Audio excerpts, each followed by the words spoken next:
9h10 et quelques secondes en direct de Tel Aviv. Merci de nous rejoindre sur le journal du matin 10-24. On va ouvrir ensemble une page éco avec les places boursières de la planète qui ont lourdement chuté hier, prises dans la spirale baissière des cours du pétrole et toujours inquiètes de la santé de l'économie mondiale. Les prix du pétrole se sont à nouveau effondrés de près de 7% à New York, s'enfonçant encore davantage sous les $30. Laurent Hatchwell, bonjour. Bonjour Nathalie. C'est grave, docteur, cette situation dans les bourses du monde? C'est une baisse de 20% depuis les plus hauts sur l'ensemble des bourses mondiales. On a touché $27 sur le pétrole cette nuit. Pour l'instant, on va dire que ça va, c'est une correction. On attend Mario Draghi, le président de la commission de la Banque Centrale Européenne, qui va parler aujourd'hui. Il faut que cette baisse s'arrête, parce que sinon, ça voudrait dire que, vous savez, on dit que les places boursières sont un indicateur avancé de l'économie. Ça pourrait dire que ça pourrait annoncer une faiblesse de l'économie mondiale dans les prochains mois, donc une baisse de la consommation et une baisse des résultats des entreprises. Alors justement, on parle de consommation, on va parler soldes et également quelques chiffres, Julien Baloul, sur les soldes qui se terminent en février. On fait le point aujourd'hui. Alors on va faire le point d'abord de la deuxième semaine de ce solde d'hiver. Regardez ce premier chiffre qui est plutôt encourageant, puisque 65,5% des Français ont réalisé des achats pendant cette deuxième semaine des soldes. Alors les résultats, voilà, on voit le chiffre à l'écran. Les résultats, en fait, Nathalie, sont assez contrastés région par région, parce que par exemple, sur la région Île-de-France, on estime qu'il y a un rattrapage par rapport à 2015, mais ça reste en deçà de 2014. Regardez maintenant, d'un point de vue quantitatif, combien est-ce qu'ils ont dépensé? Eh bien, regardez, 128,24 € dépensés par Français. C'est une baisse de 7,5% par rapport à l'an dernier. Donc ça, c'est une mauvaise nouvelle pour l'économie française. Et alors, ce qui tire un peu la vedette dans cette affaire, c'est le e-commerce. Les Français sont fans du e-commerce. Regardez le nombre d'achats réalisés sur Internet, 41,6% des Français ont acheté sur Internet. Pas d'euros dépensés, 41,6% des acheteurs, soit 3,8 points de plus qu'en 2015. Est-ce que ça en dit long, Laurent, les dépenses qu'on fait lors des soldes sur le moral des Français et sur l'économie finalement? Déjà, je constate que ce 128 €, c'est 6 € de moins que le panier moyen de la ménagère dont on parlait hier. Les soldes, c'est un moment important. Comme l'a dit Julien, près de 25 millions de Français ont acheté sur Internet. C'est un moment important parce que ça montre un peu la robustesse de la consommation. Cette année, c'est un peu moins bien à cause notamment du terrorisme, peut-être aussi à cause de l'économie, un peu moins de sous pour les foyers en général. C'est un moment important de l'économie. On a vu Emmanuel Macron qui s'est déplacé dans les magasins pour faire la promotion de ses soldes. Oui, c'est important. Le Black Friday aux États-Unis, aussi en Chine, les soldes en France, c'est un indicateur d'une petite faiblesse de l'économie française. J'hésitais à mettre des vidéos d'ailleurs de personnes hystériques qui entraient dans les magasins, mais c'est trop américain, donc je ne l'ai pas fait. Les Français sont un peu plus disciplinés. Et notez que ce qui a le plus marché, ce sont finalement les grosses remises, parce qu'on est après Noël, le budget des Français est assez en baisse, donc ce qui a fonctionné, ce sont les grosses remises. C'est là que les Français se sont rabattus. Un mot également, Julien, sur ces arnaques à éviter, ces pratiques frauduleuses en tout cas, des commerçants pendant les soldes. Alors il y en a plusieurs, j'en ai sélectionné 3. C'est vrai que les commerçants sont assez familiers avec elles. Par exemple, ils ont tendance à gonfler les prix avant les démarques pour donner l'impression qu'il y a une réelle réduction sur les prix. En fait, il faut, pour vérifier ça, l'acheteur peut demander à vérifier le prix dans les 30 derniers jours. Bon, évidemment, ça va mal arriver dans un magasin et dire, vous pouvez me montrer s'il vous plaît le prix il y a 30 jours pour comparer. Il y a beaucoup de réductions qui sont annoncées en vitrine qui ne sont pas pratiquées en magasin. Notez que la publicité mensongère est punie par la loi et sévèrement. Et enfin, l'utilisation du mot solde peut être frauduleuse. Le mot solde ne peut être utilisé qu'à certaines périodes de l'année. C'est encadré par la loi. Il y a certaines dérogations pour les régions frontalières et pour les départements d'outre-mer. Mais voilà, le mot solde ne peut pas être utilisé n'importe quand. Laurent, c'est très réglementé. Oui, je vous en prie. Oui, alors il y a aussi quelque chose qui s'est développé. On parlait des améliorations, des révolutions numériques. C'est le e-réservation. C'est-à-dire que la réservation de vous allez dans un magasin, vous voyez quelque chose qui vous plaît. Le jour des soldes, vous faites une e-réservation. Donc il y a 70 magasins qui ont joué le jeu cette année. C'est peut-être l'avenir de la consommation. C'est pour éviter de faire la queue, de se battre et pour être sûr d'avoir l'objet tant convoité. Ça va être compliqué à mettre en œuvre quand même sur place parce que j'imagine les non, c'est pas les serveurs internet. C'est pas si compliqué, surtout pour les grandes enseignes. C'est quelque chose qui va être développé dans les prochaines années. on suit le fil conducteur de cette révolution numérique qui améliore notre manière de consommer. Cette quatrième révolution industrielle dont on Exactement. parle en ce On verra moment plus même de à bataille à Davos. l'entrée des magasins. Dommage. Messieurs, on passe à présent à l'essentiel de l'actu internationale en bref et en images.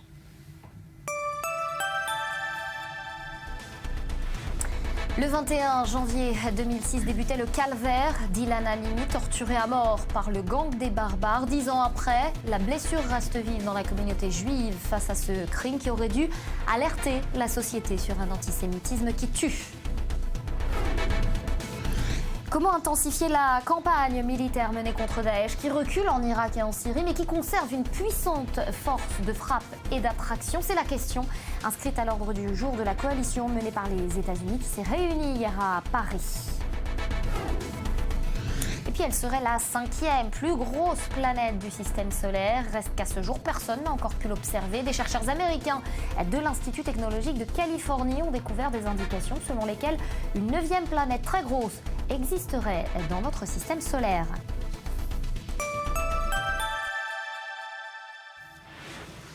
Elle est nichée à l'abri des regards cachés derrière des immeubles du campus de l'université du Michigan à Ann Arbor, dans le nord des États-Unis. M-City est une ville fantôme créée de toutes pièces pour tester les voitures du futur. C'est ici qu'on teste les voitures du futur.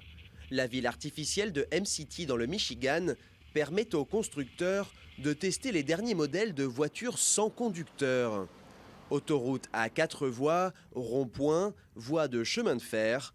Tout est fait pour imiter au plus près les conditions réelles de circulation.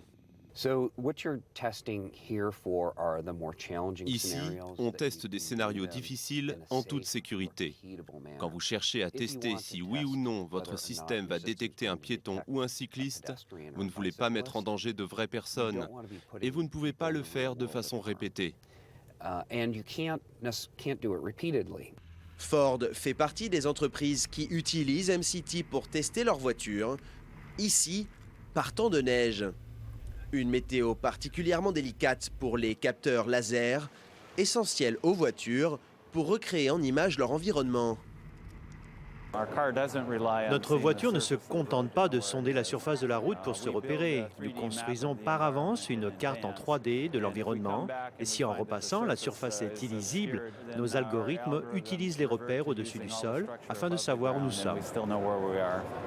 M-City permet aux constructeurs automobiles de tester leurs voitures jour et nuit dans différents scénarios, avec un exercice particulièrement redouté, le rond-point. L'un des passages difficiles de M-City, c'est le rond-point. Aux États-Unis, ils ne sont pas si fréquents. Ils commencent à voir le jour, mais honnêtement, les Américains ne savent pas vraiment les aborder. Et ils sont également très compliqués à négocier pour les voitures autonomes. Une douzaine de constructeurs utilisent aujourd'hui les 13 hectares de M-City, mais selon certains experts, il faudra encore une vingtaine d'années pour que le grand public puisse s'offrir des voitures autonomes. Et voilà, même les voitures sont autonomes aujourd'hui. Allez, on prend la direction des États-Unis, en tout cas on y reste. On prend la direction de New York, on y rejoint David Benaïm. Alors David, c'est la première fois en 15 ans qu'un président américain se rend au salon de l'automobile de Détroit. Pourquoi ? D'abord, le dernier président à s'y rendre, et c'est fort pour un président de se rendre à Détroit, une ville ignorée pendant des années par les politiques. Le taux de criminalité, le taux de pauvreté y est bien plus élevé que dans le reste du pays et de nombreux quartiers ont été délaissés, des écoles délabrées, laissées à l'abandon, une véritable ville fantôme. Mais le travail d'Obama depuis qu'il est entré à la Maison-Blanche, il y a 7 ans, jour pour jour, a prouvé qu'il était possible de rebondir. Le chômage y a été réduit de moitié et c'est largement dû à la sauvegarde de l'industrie automobile, le nerf économique de la région. Alors quel a été le véritable impact de la politique de Barack Obama pour l'industrie automobile justement ? En 2009, au moment où Obama devient président, General Motors et Chrysler sont au bord du gouffre, prêts à déposer le bilan. Et c'est toute l'industrie parallèle qui est menacée. Les fabricants de sièges, de cuir, fournisseurs de métaux. Le groupe Ford est également en danger. Obama décide d'inculquer 80 milliards de dollars pour renflouer les caisses des constructeurs. en échange d'une refonte totale du processus de construction des véhicules. Le résultat, les 3 groupes ont été sauvés de la faillite, 640 000 emplois créés et un taux de vente historique en 2015 pour l'ensemble de l'industrie automobile américaine. Cette opération est le véritable porte-drapeau de la réussite de la politique économique d'Obama sur l'ensemble de sa présidence. Alors après la Louisiane, le Nebraska la semaine dernière, Obama, on le voit, il multiplie ses voyages à la rencontre des Américains. C'est quoi son objectif ? Barack Obama est reparti en campagne. C'est un président débridé qui parcourt le pays avec un objectif clair, défendre ses accomplissements et ancrer son héritage pour les années à venir. D'après toutes les statistiques disponibles, son bilan est le meilleur jamais enregistré depuis la fin des années 50. Baisse du chômage, création de l'assurance santé universelle pour tous, un prix de l'essence à la pompe plus bas. Sauf que dans l'état d'esprit des Américains et dans celle de l'opposition républicaine, bien sûr, l'économie est au plus mal. Le sentiment général n'est pas consistant avec la réalité économique du pays. Obama est en campagne d'optimisme et il entend bien quitter la Maison-Blanche avec la reconnaissance du bilan du travail accompli. Et les candidats démocrates comptent bien capitaliser sur cet enthousiasme pour conserver la Maison-Blanche et récupérer le Congrès. Et voilà, haut les cœurs pour le président américain. Merci David. Laurent, vous souhaitiez moduler quelque peu le propos de David. Donc. Non, il a bien expliqué. Il faut savoir que Détroit est une ville qui a perdu près de 35% de sa population. Donc, et Obama, c'est un élu à la base de la ville de Chicago. Donc, il est attaché à cette région du Michigan et c'est symbolique pour lui de rendre là-bas. Il y a un paradoxe américain dans ce salon de l'automobile qui se trouve à Détroit, qui se tient à Détroit. C'est que Obama vient vendre la green voitures, les voitures propres, les voitures autonomes, écologiques. Et le consommateur, l'américain moyen, qu'est-ce qu'il veut ? Il veut acheter un gros 4x4. On voit les ventes de 4x4 et de Jeep qui n'arrêtent pas d'augmenter aux États-Unis, qui sont au top du nombre de ventes. Alors c'est ça, David, c'est un peu paradoxal. On a toujours cette image de l'Américain qui voyage dans sa grosse Jeep et qui parcourt des centaines de kilomètres. Mais là, Barack Obama, lui, il veut lancer un tout autre message. Ça, en effet, c'est le vrai paradoxe, mais c'est aussi la solution que Jeep, Cherokee, Lincoln apportent. Ils apportent des gros 4x4, des gros cylindrés, avec une modification écologique, une consommation beaucoup moindre que des années auparavant. Donc ils essayent de faire un compromis entre les deux. Ça va prendre du temps dans les mentalités, mais on y arrive en tout cas. Ça prend du temps, mais c'est l'objectif. Je compte plus sur des entreprises comme Google qui sont en train de faire des recherches que sur les typiques industries automobiles, producteurs américains qui n'ont pas trop intérêt à changer. Des entreprises comme Google font des recherches pour mettre en place ces voitures autonomes. La révolution numérique, on continue d'en parler. Je pense que ça va s'étendre à plusieurs domaines, notamment le secteur de l'automobile. Merci Laurent, David également. Alors je ne sais pas si vous êtes fan, Laurent, de golf. En tout cas, vous allez voir celui qui se veut sur les traces de Tiger Woods. Dernière controverse en date, celle qui oppose l'Allemagne et l'Autriche. Résultat, des centaines de réfugiés sont coincés à la frontière entre deux pays. Regardez. Ça ne ressemble pas au swing d'un gamin de 11 ans. Mais ça fait déjà 5 ans que Shubham Jaglan a découvert le golf au fin fond de la campagne indienne. Et pour l'aider à réaliser son rêve de devenir professionnel, sa famille s'est sacrifiée. Elle a quitté son village pour s'installer à Delhi. S'il y avait de meilleures infrastructures là-bas, je pense que j'y resterai. Parce que c'est ma ville d'origine où je peux être avec mes amis et garder les pieds sur terre. Sa passion a commencé lorsqu'une académie de golf a ouvert dans son village. Mais en Inde, ce sport reste réservé aux plus fortunés et l'établissement ferme après quelques mois. Shubham, lui, continue à participer à des tournois locaux où l'une des meilleures golfeuses indiennes le repère. Elle entraîne désormais tous les jours. Est-ce qu'au final, il va devenir le joueur qu'on espère ? Vous savez, beaucoup de choses peuvent mal tourner entre-temps. Donc notre travail, c'est de le maintenir sur la bonne voie, de s'assurer qu'il reste concentré, qu'il travaille dur, qu'il soit motivé. Et si Dieu le veut, ça marchera. Et alors, qui sait, peut-être que c'est la naissance d'une star. Son père, ancien vendeur de lait, fait aujourd'hui office de caddie. La star en herbe a de nombreux soutiens. Une association caritative aide à financer un petit appartement près du prestigieux club de golf où il peut s'entraîner gratuitement. Ses parents sont évidemment ses premiers sponsors. Quand l'académie a fermé, on a recréé un parcours de golf à la maison. Et on a répandu du sable sur la terrasse pour qu'il puisse s'entraîner. Des efforts payants. En 2015, Shubham a remporté 2 tournois juniors aux États-Unis et a fini 6e lors d'une compétition mondiale pour jeunes. Je veux continuer à bien jouer, comme maintenant, et à bien représenter l'Inde. Un championnat que j'aimerais vraiment remporter serait, je pense, les Masters, ou bien l'Open d'Écosse, parce qu'il est réputé pour être très difficile. Un parcours à la Tiger Woods dont rêvent beaucoup de jeunes golfeurs.